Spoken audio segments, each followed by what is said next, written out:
देखिए, ऐसा है कि मैं कार्य क्योंकि बहुत मेहनत से करती हूँ और लड़की हूँ, लड़ सकती हूँ, ये जो स्लोगन लॉन्च हुआ था प्रियंका गांधी के द्वारा, तो आई वॉज द वन जिसने बहुत मेहनत की, ताबड़तोड़ मेहनत की। मैंने हर जगह स्कूटीज पे रैली निकाली और बहुत सारी महिलाओं का स्नेह और प्यार मिला, लोगों के बीच में जाना, उनकी परेशानियां सुनना, और जहां अकेले मैं चली थी वहां महिलाओं का आज बहुत बड़ा समूह मेरे साथ से। जब मैंने कैंपेनिंग बहुत जोर शोर से शुरू किया और इनका मैराथन हुआ जिसमें काफ़ी पोल खुली कांग्रेस पार्टी की, किस तरीके से कांग्रेस पार्टी सिर्फ छलावा कर रही है महिलाओं को फोकस करके, और इनका मोटिव कुछ नहीं। बात करें आपकी पार्टी में कैसे लोग हैं और किस तरीके की घटनाएं हो रही हैं और आप कैसे नेता हैं, कैसे लीडर हैं प्रियंका गांधी जी, अगर आपको ये पता ही नहीं चल रहा है कि आपकी पार्टी के कार्यकर्ता को कितना सफर करना पड़ रहा है। सबसे गलत बात यह है कि इनकी पार्टी में इतने दलाल भरे पड़े हैं और ये एयरपोर्ट से निकलती हैं, गाड़ी में बैठती हैं और सीधे पार्टी के अंदर चली जाती हैं।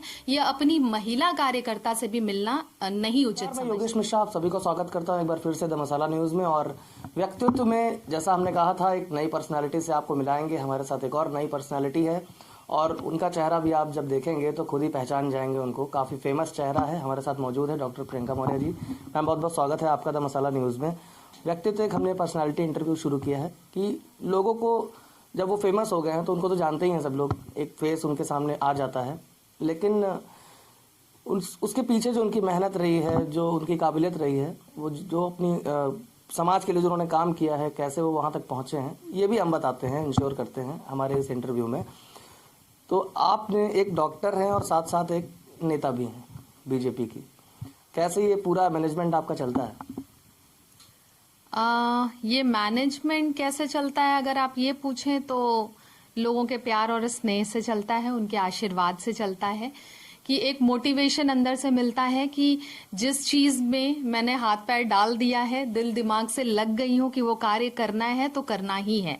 जैसे मैंने अपनी क्लिनिकल ओपीडीज जब शुरू की अपना डिग्री लेने के बाद BHMS की, तो समवॉट इंस्पायर्ड मी, समाज सेवा ने मुझे इंस्पायर किया कि लोगों की मदद के लिए आगे बढ़ना होगा, और हेल्थ की बहुत सारे टिप्स देना शुरू किया जो लोगों को बहुत पसंद भी आने लगा। तो कहाँ एक फॉलोवर से आज 10 लाख से ज़्यादा फॉलोवर हो गए, और ये जो जर्नी थी इसमें ज़्यादा अभी समय भी नहीं हुआ है। जब मैंने अपना पेज स्टार्ट किया था तो अभी ये 3 साल ऑलमोस्ट होने वाले हैं, ये सिर्फ 3 साल की जर्नी है। और मोटिवेशन जो लोगों से मिलता है उससे ताकत और हिम्मत मिलती है और कार्य में करते रहती हूँ, इसी तरह आगे बढ़ती हूँ। ये तो हो गया आपका जो आप मेडिकल फील्ड से, क्योंकि आप एक डॉक्टर हैं और डॉक्टर के रूप में आप बेहतरीन काम भी करती हैं, कोई डाउट नहीं है इसमें, सभी जानते हैं। आप फ्री टिप्स भी लोगों को देती हैं हेल्थ की। बात आती है अगर पॉलिटिकली एक्टिव होने की, तो पॉलिटिकली एक्टिव आप कैसे, मतलब कैसे दिमाग में आए कि चलो ये तो हम कर ही रहे हैं, डॉक्टर का पेशा तो हमारा ही, पॉलिटिकली कैसे एक्टिव अपने आप को आपने किया? उसके पीछे जो कॉज है अगेन दैट इज समाज सेवा। जब मैं लोगों के बीच में जाने लगी तो बीच में कोरोना आया, कोरोना से सबने बहुत सफरिंग बहुत ज्यादा बढ़ी। तो उस टाइम में जब लोग अपने घर की खिड़कियां भी नहीं खोलते थे और एक दूसरे से बिल्कुल नहीं मिलते थे, उस टाइम हम लोग घर से बाहर निकलते थे और लोगों की मदद करते थे। सुबह शाम दोनों टाइम हम लोगों ने कम्युनिटी किचन चलाया, लोगों की मदद के लिए खाना बनाया, बहुत लोगों तक पहुंचाया। मेडिसिन के उस पर मैंने ओपीडीज अपनी फ्री कर दी थी, इवनिंग टाइम में फ्री सबको सजेशन और कंसल्टेशन दिया करती थी। तो जो वो समाज सेवा करती थी और लोगों का आशीर्वाद मिलता था, वो इंस्पायर करता था कि मुझे और भी ज्यादा मेहनत करने की जरूरत है। तो वही जो समाज सेवा हम लोग स्मॉल स्केल पे करते थे, उसको लार्ज स्केल पे करने के लिए, लोगों तक अपनी मदद पहुंचाने के लिए, जो एक अच्छी सोच के साथ हम सोसाइटी में लोगों के बीच में जाते हैं कि ज्यादा से ज्यादा लोगों को मदद पहुंचा पाए, वो उसका दायरा छोटा पड़ता है जब आप चाहते हैं कि ज्यादा लोगों की आप मदद कर पाए। जैसे मेरे पास महिलाओं के बहुत सारे कॉल्स आते हैं कि मेरे ऊपर इस तरीके का उत्पीड़न हो रहा है तो मैडम हमारी मदद करिए। तो तब कहीं ना कहीं लगता है कि हैंड्स बहुत छोटे पड़ रहे हैं। प्रशासनिक तरीके से अगर आपको किसी की मदद मिल जाए तो और आप बेहतरीन तरीके से परफॉर्म कर सकते हैं, लोगों की मदद कर सकते हैं। तो ये मदद का दायरा बढ़ाने का एक तरीका है कि संवैधानिक तरीके से भी एक पावर मिलती है जब आप पॉलिटिक्स में आते हैं। तो ये कारण है कि मैंने पॉलिटिक्स को चूज किया है, समाज सेवा कर पाऊं, प्रयास कर पाऊं, लोगों के बीच में जा पाऊं, उनकी परेशानियां समझ पाऊं और उसका निवारण कर पाऊं। ये दायरे को बढ़ाने के लिए मैंने पॉलिटिक्स में एंट्रेंस ली है जी। और आपको बता दें जिन लोगों को ना भी पता हो, ये पोस्टर गर्ल हैं, जो पोस्टर छपा था लड़की हूँ लड़ सकती हूँ कांग्रेस का, शुरुआत आपकी कांग्रेस से हुई, जी अभी फिलहाल भाजपा में हैं आप। जी। तो कांग्रेस में पोस्टर गर्ल बनने के बाद बहुत फेमस भी हुई हैं आप, और बहुत विवादित भी ये मुद्दा रहा। क्या था ये पूरा घटना, क्या है? देखिए, ऐसा है कि मैं कार्य क्योंकि बहुत मेहनत से करती हूँ, और लड़की हूँ लड़ सकती हूँ, ये जो स्लोगन लॉन्च हुआ था प्रियंका गांधी के द्वारा, तो आई वाज द वन जिसने बहुत मेहनत की, ताबड़तोड़ मेहनत की। मैंने हर जगह स्कूटीज पे रैली निकाली और बहुत सारी महिलाओं का स्नेह और प्यार मिला, लोगों के बीच में जाना, उनकी परेशानियां सुनना, और जहां अकेले मैं चली थी वहां महिलाओं का आज बहुत बड़ा समूह मेरे साथ है। तो कारण यही है कि वो समझते हैं कि मैं उनकी परेशानियों को समझ रही हूँ।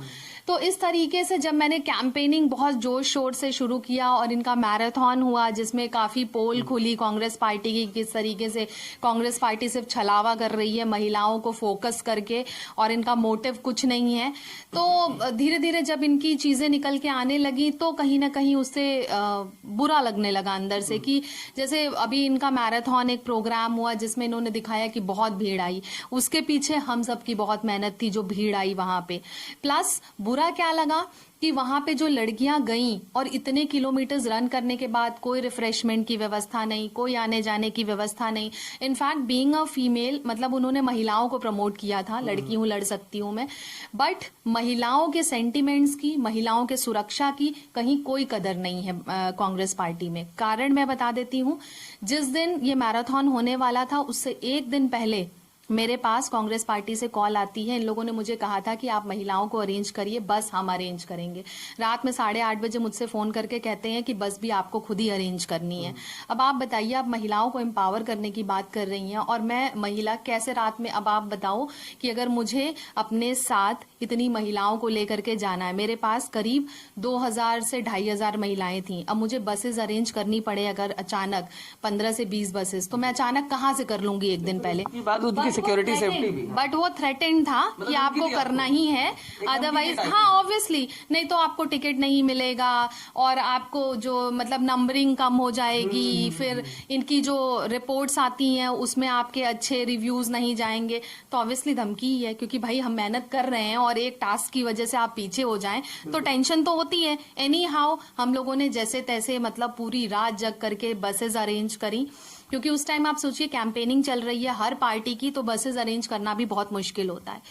तो एनी हाउ अरेंज किया, लड़कियों को लेकर के गए। सिक्योरिटी सेफ्टी की भी जो आपने बात की वो बहुत प्रायोरिटी होता है, तो इसलिए क्योंकि हमें लड़कियों को लेकर के जाना था रात में 3 बजे से 4 बजे से, तो हम लोग खुद लगे हुए थे। उनको ले जाने से, पिकअप से लेकर ड्रॉप तक की जिम्मेदारी डॉक्टर प्रियंका मौर्य की थी, क्योंकि वो अपने साथ लेके जा रही थी। आप कैसे महिलाओं की बात करें, आपकी पार्टी में कैसे लोग हैं और किस तरीके की घटनाएं हो रही हैं, और आप कैसे नेता हैं, कैसे लीडर हैं प्रियंका गांधी जी, अगर आपको ये पता ही नहीं चल रहा है कि आपकी पार्टी के कार्यकर्ता को कितना सफर करना पड़ रहा है। सबसे गलत बात यह है कि इनकी पार्टी में इतने दलाल भरे पड़े हैं और ये एयरपोर्ट से निकलती हैं, गाड़ी में बैठती हैं और सीधे पार्टी के अंदर चली जाती हैं। ये अपनी महिला कार्यकर्ता से भी मिलना नहीं उचित समझती हैं। सबसे बड़ी जो कमी है, आपकी कभी मुलाकात हुई है, 1-2 बार हुई है, बट इनका यही रवैया है कि ये सिर्फ दलालों से मिलती हैं, अपने पार्टी के कार्यकर्ताओं से मिलने में इनका इंटरेस्ट नहीं है। That's the cause I left Congress party, क्योंकि वहां पे एक जो महिला लीडर है Priyanka Gandhi,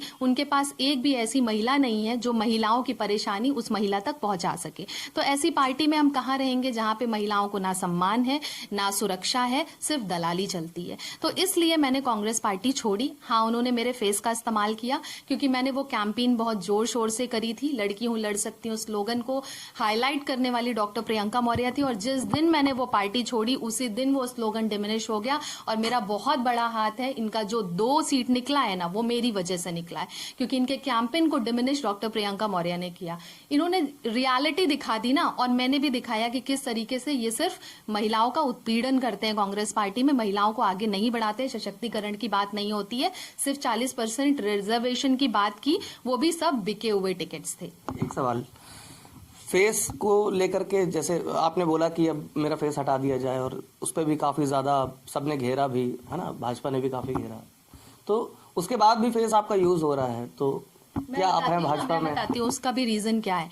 when I asked कि जो आपका ये महिला मैनिफेस्टो है, मुझे ये आप दे दो, तो इनका जो प्री डिसाइडेड जो इनका जिनको इन्हें टिकट देना था उसको इन लोगों ने सारे मैनिफेस्टो दिए, आई डोंट नो जैसे भी दिए हो, बट जब मैंने मांगा वो मैनिफेस्टो तो 5 मैनिफेस्टो के भी they asked money from me, जिसका फेस इस्तेमाल किया उसी से पैसे मांगे मैनिफेस्टो तक के, जो इनका महिला मैनिफेस्टो था। ठीक है, तो अब आप ये बताइए जो इनके लॉट के लॉट भरे पड़े हैं, इनके जो पूरे गोदाम भरे पड़े हैं महिला मैनिफेस्टो के, जब वो पैसे से किसी को बेच रहे हैं, अरे भाई कांग्रेस पार्टी है, यहाँ एक पैम्पलेट से लेकर के टिकट तक सब कुछ बिका हुआ है। ठीक है, तो वहां पे जो इनके पूरे गोदाम के गोदाम भरे हुए थे ना, वो जो शक्ति विधान था उसको अगर उसको कन्वर्ट कराने लगे तो पता नहीं कितने इनके खर्चे हो जाएं, तो इस वजह से इन्होंने मेरा फेस नहीं हटाया। लेकिन अच्छा किया नहीं हटाया, क्योंकि जो इन्होंने मेरा फेस इस्तेमाल किया था ना, मैंने भी इन्हें बताया कि आप सिर्फ महिलाओं को इस्तेमाल नहीं कर सकते हैं, अगर आप महिलाओं की बात करते हैं तो महिलाओं को ताकत दीजिए, सशक्तिकरण पे सिर्फ बात मत करिए, उनको मौका भी सच में दीजिए। जो हार्ड वर्किंग है, सिर्फ फेस का इस्तेमाल करके आप वोट्स पालेंगे तो ये गलत है। और इसीलिए इलेक्ट्रॉल वोट्स इनके क्या रहे, कुछ नहीं रहे, दो सीट पे सिमट गई कांग्रेस। अच्छा, अब आप भाजपा में आए। अच्छा, भाजपा में ज्वाइन किया या ऑफर मिला था भाजपा से भी? ऑफर काइंड ऑफ, मतलब कि भाजपा आ जाइए, छोड़ दीजिए कांग्रेस, क्योंकि ये भी बहुत बातें चली कांग्रेस की तरफ से भी, बहुत ये कहा गया कि अरे भाजपा ने जो है इस तरह हमारे कैंडिडेट को ले गई या फिर हमारा जो फेस था उसको ले गई, बहुत लोगों ने जो है। मैंने तो भारतीय जनता पार्टी बहुत दिन बाद ज्वाइन किया। प्रियंका गांधी जी अगर इतना अपनी कहा जा रहा था कि इन्फ्लुएंस वही किया कार्यकर्ताओं को, मैं कह रही हूँ कि अगर प्रियंका गांधी जी को सच में महिलाओं से संवेदना थी, एक बार फोन करके मुझसे बात कर लेती कि प्रियंका क्या प्रॉब्लम हो गई, क्यों इस तरीके से आप स्टेटमेंट दे रहे हो। मुझसे बात भी तो नहीं किया, मुझसे बात नहीं की। और तो और इनका सचिव मेरे घर पे आके बैठा हुआ था मुझे ब्राइब करने के लिए, शिव पांडे। तो मैं साफ बोलती हूँ, मैं डरती नहीं हूँ, और ये जो रियलिटी है वो मैं बोलती हूँ। तो इस तरीके से काम नहीं चलता है, क्या फायदा है ऐसे लीडर का। तो दिस इज ऑल जस्ट। अब अगर भाजपा में जैसे आप आ गई हैं तो भाजपा की नेत्री हैं आप, है ना, तो आगे अब क्या चुनाव लड़ना है? देखिए, तो पार्टी का नेतृत्व तय करेगा। मैं मेहनत कर रही हूँ, जैसे मेहनत का कीड़ा है, मेहनत करने की आदत है, चाहे वो क्लिनिकल ओपीडीज हो, चाहे वो समाज सेवा हो, चाहे भारतीय जनता पार्टी के द्वारा दिए गए जो भी योजनाएं निकलती हैं वो सारी योजनाओं में मैं बढ़ चढ़ के भाग लेती हूँ। और क्योंकि जनता के लिए हर एक संभव प्रयास किया जा रहा है कि उनकी परेशानियों को रिजॉल्व किया जाए, उनके बीच में जाया जाए, और सबका साथ सबका विकास का जो कॉन्सेप्ट है उसी पे वर्क कर रही हूँ। बाकी पार्टी जैसा मुझे निर्देश देगी उसके अनुसार मैं कार्य करने के लिए हमेशा तैयार हूँ। मैनपुरी भी अभी आप गई थी, बहुत हॉट सीट है इस वक्त मैनपुरी बाई इलेक्शन। तो मैनपुरी में क्या लगता है कि सपा का जादू चल पाएगा? मतलब क्योंकि भाजपा की तरफ से भी लगातार स्टेटमेंट आ रहे हैं कि सपा जीत नहीं रही है तो वो चाचा के पास जा रही है, और ये जो भाषा की जो मर्यादा गिरने लग जाती है ना चुनाव आते ही नेताओं की, है ना, सभी की नहीं कह रहा हूं मैं, एक धड़ा बढ़ जाता है कि हाँ ये तो ऐसा ही बयान देंगे या इनसे तो यही उम्मीद रहती है सभी की, क्योंकि देखिए जनता भी सब जान गई है, धीरे धीरे जानती ही है वो, तो उसको पता है। और ये जो भाषा की मर्यादा गिरती, किसी ने किसी के ऊपर केस भी कर दिया बाद में, फिर जो सोशल मीडिया पर शुरू हो जाता है एक ट्रेंड पूरा, उस पे क्या कहेंगी? क्या लगता है? अच्छा, मैनपुरी की सीट पे पहले जवाब दीजिएगा, उसके बाद इस पे। देखिए, भाषा के मर्यादा की आपने बात की तो रिजल्ट विधानसभा चुनाव में सबके सामने था। ये पुलिस वाला कितना ट्रेंडिंग था और उसके दुष्प्रभाव सबके सामने आए। तो भाषा के मर्यादा का सबको ध्यान रखना चाहिए, चाहे वो पार्टी कोई भी हो। और भारतीय जनता पार्टी कमल फिर से खिलेगा, और क्योंकि सबका साथ सबका विकास का कॉन्सेप्ट। जो भारत जोड़ो यात्रा चल रही है कन्याकुमारी से कश्मीर की तरफ, उसका कुछ इफेक्ट पड़ेगा? क्योंकि आप तो कांग्रेस में रही हैं तो काफी इंटरनल बातें आप जानती भी होंगी, वहाँ के राज जानती होंगी, राजदार हैं आप। तो मैं वो पूछूंगा जरूर राज। अच्छा, आप मुझे ये बताइए, बहुत जोर शोर से कैंपेन चला था लड़कियों लड़ सकती हैं उत्तर प्रदेश में, उसका कुछ प्रभाव पड़ा? अब वो तो आप बेटर बता so that is equal to Bharat Jodo Yatra. भाई, सिर्फ इलेक्शन के टाइम में जो लोग निकल करके आते हैं जनता उन्हें नहीं पसंद करती है, और सिर्फ आप जोड़ने के लिए क्या जोड़ने चले हैं? ये भारत ऑलरेडी जुड़ा हुआ है। आप जोड़िए अपनी पार्टी को, कांग्रेस पार्टी को, लोगों को जोड़िए अपनी पार्टी में, ताकि आपके लिए कार्य कर पाएं। और जो कार्य करते हैं उनकी अहमियत को समझिए, जो आपका झंडा डंडा उठाते हैं उनकी भावनाओं को समझिए, लोगों के बीच में जाइए, उनकी परेशानियों का निवारण करिए। ये जनता चाहती है, हवा हवाई नाटक किसी को नहीं पसंद। और यही एक कारण है कि भारतीय जनता पार्टी को लोग पसंद करते हैं, नेतृत्व पसंद करते हैं, माननीय योगी जी का, माननीय मोदी जी का, क्योंकि ये लोग लोगों की परेशानियों को समझते हैं। सबका साथ सबका प्रयास का, सबका साथ सबका प्रयास, यही कॉन्सेप्ट है भारतीय जनता पार्टी का, और लोगों को ये बहुत लुभाता है, बहुत पसंद आता है। अब क्योंकि आप भाजपा में हैं तो जाहिर सी बात है अपनी पार्टी के लिए तो थोड़ा बहुत बोलेंगी। 24 में क्या लग रहा है माहौल कुछ, मतलब क्योंकि अगर एक देखा जाए तो मेन स्ट्रीम मीडिया हो या फिर कोई भी हो, कहीं ना कहीं से थोड़ा सा कमी आपको भी लग रहा होगा कि आई है। भारतीय जनता पार्टी जैसे जो इलेक्शन लड़ रही, जो सीटें कभी 73 आई थी वो थोड़ी कम हुई हैं लोकसभा में, आने वाले लोकसभा में लग रहा है कि कुछ प्रभाव पड़ेगा, क्योंकि विपक्ष का ये कहना है कि हम एक होकर के अब लड़ेंगे, क्योंकि वो पूरा एकजुट हो रहा है धीरे धीरे। कहीं कहीं एकजुटता नहीं हो पा रही है, अलग अलग पार्टीज़ हैं, जैसे आम आदमी पार्टी हो गई या फिर कांग्रेस हो गई या टीएमसी हो गई या एआईएम जो ओवैसी की पार्टी है।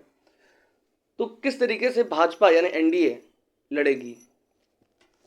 भारतीय अपने वही कॉन्सेप्ट पे लड़ेगी, लोगों के बीच में जाना, उनके परेशानियों को समझना और सबको साथ लेकर के चलने वाला कॉन्सेप्ट है। इसी पे लड़ेगी और फिर से कमल लहराएगा, फहराएगा और बहुमत के साथ आएगा, ये आप देख लीजिएगा। क्योंकि यहाँ पे हर एक कार्यकर्ता बहुत मेहनत से कार्य करता है और यही लॉजिक है और यही मैजिक है। नगर निकाय चुनाव भी आ रहे हैं, तो उसमें आप क्या क्या रोल रहेगा आपका? पार्टी के कार्यकर्ता की तरह कार्य करूंगी, पार्टी जो आदेश देगी वो मैं अपनाऊंगी। बिल्कुल, ये थे हमारे साथ डॉक्टर प्रियंका मौर्य, जिन्होंने बेबाकी से अपनी बात बोली, चाहे वो कांग्रेस के दौर की बात हो या फिर अभी हाल फिलहाल अभी वो भाजपा में हैं और भाजपा में एक कार्यकर्ता के रूप में अपने आप को देखती हैं और समाज सेवा भी करती हैं। एक और पर्सनैलिटी के साथ आपको हम रूबरू कराएंगे हमारे अगले एपिसोड में। नमस्कार।